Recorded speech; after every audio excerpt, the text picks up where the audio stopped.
Welcome to the Harry Jez Rugby Language channel. Today we're going to be talking about the Italian tenses passato prossimo and passato remoto. And when do we use these tenses? Well, passato prossimo to start off with. Passato prossimo is used when there's still an action ongoing, or it is a not too distant past. Passato remoto is used to describe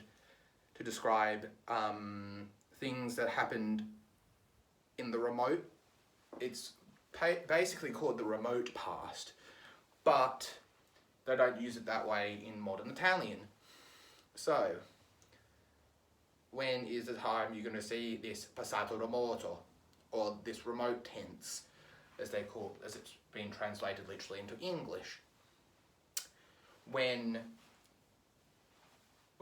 you want to talk about something that happened a long time in the past, or in modern day Italian, talking about historical events.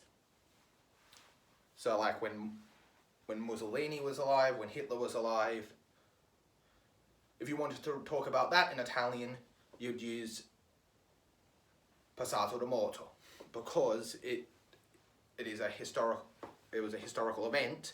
It's done, finished, so it's been assigned to the history books.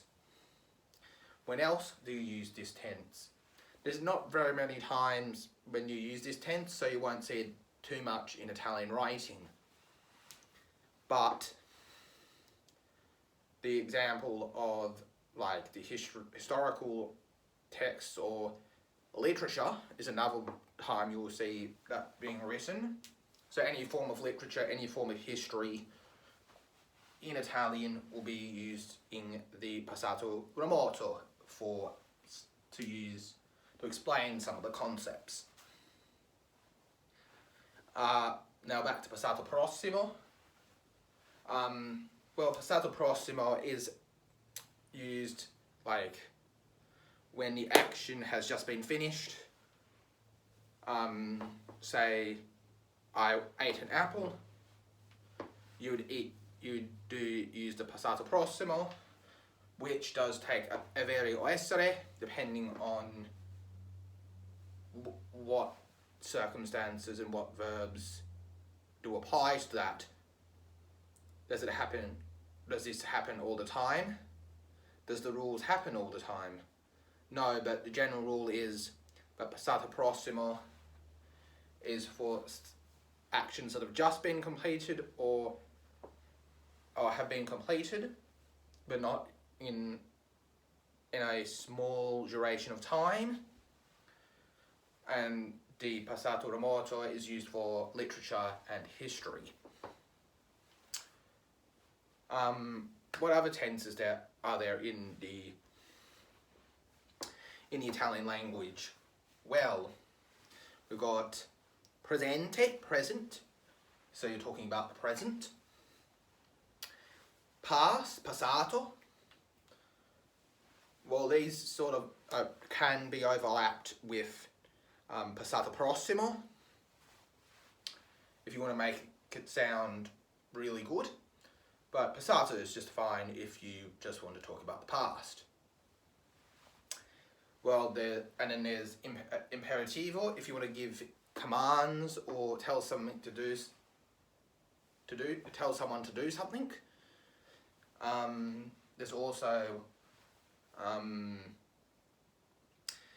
the infinitivo. Infinitivo is used to talk about actions that happened in the past,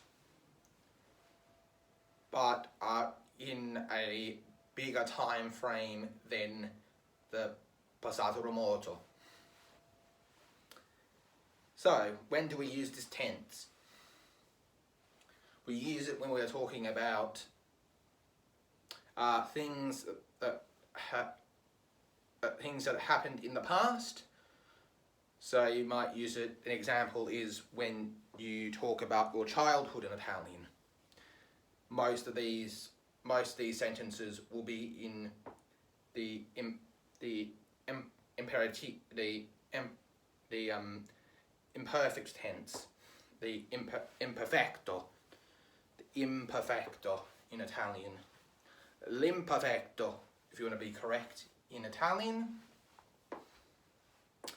So those are some of the tenses that you might see in Italian. Harry Jez out. Like, subscribe. Ciao a tutti.